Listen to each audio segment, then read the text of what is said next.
এমপিওভুক্ত শিক্ষকদের আন্দোলনের মুখে শর্ত সাপেক্ষে মূল বেতনের ৫% বাড়ি ভাড়া বৃদ্ধির প্রজ্ঞাপন জারি করেছে সরকার। তবে এই প্রজ্ঞাপন প্রত্যাখ্যান করে শিক্ষক কর্মচারীরা বলছেন তাদের দাবি পুরোপুরি পূরণ না হলে আগামীকাল লং মার্চ টু যমুনা কর্মসূচি পালন করবেন তারা।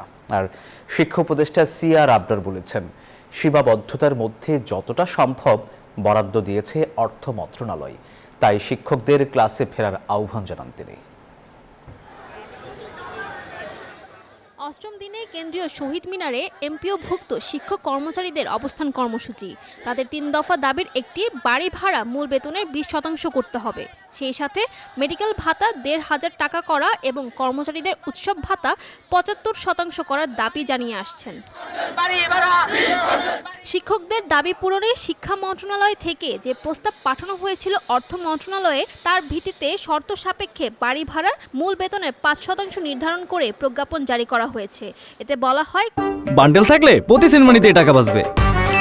বিকাশ সেনমানি বান্ডেল কিনে জিতুন প্রতি লেনদেনে। কারো বাড়ি ভাড়া ভাতা ২০০০ টাকার কম হবে না। আর এই সুবিধা কার্যকর হবে আগামী ১ নভেম্বর থেকে।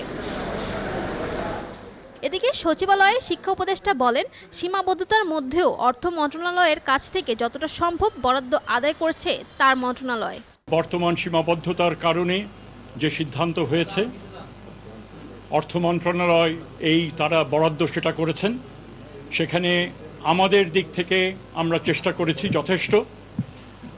আমি মনে করি এখন আন্দোলনরত যারা শিক্ষক যারা রয়েছেন তারা এখন শ্রেণীকক্ষে ফিরে যাবেন। তবে সরকারের এই সিদ্ধান্ত মানতে নারাজ আন্দোলনকারীরা। তারা বলছেন, দাবি পুরোটা পূরণ না হলে আন্দোলন চালিয়ে যাবেন। এই দেশের যে শিক্ষার ব্যবস্থা সেটা অত্যন্ত আমাদের যে জীবনযাপন করা খুবই প্রযোজ্য হয়ে দাঁড়িয়েছে, আমাদের কষ্ট হয়ে দাঁড়িয়েছে। আমাদেরকে 5% বাড়ি ভাড়ার প্রস্তাব দিয়েছে, কিন্তু আমরা এই 5% বাড়ি ভাড়া কখনো মানব না। যারা দায়িত্বশীল রয়েছেন ওনারা নির্দেশনা দেবেন যে আগামীকালের মধ্যেই আমরা সংসদ অর্থাৎ যমুনার উদ্দেশ্যে আমরা লং মার্চ করব। তারা জানান, প্রজ্ঞাপনে ঘোষিত হার অপ্রতুল এবং এতে তাদের ন্যায্য দাবি পূরণ হয়নি। ফারজানা রিয়া, নিউজ 24, ঢাকা।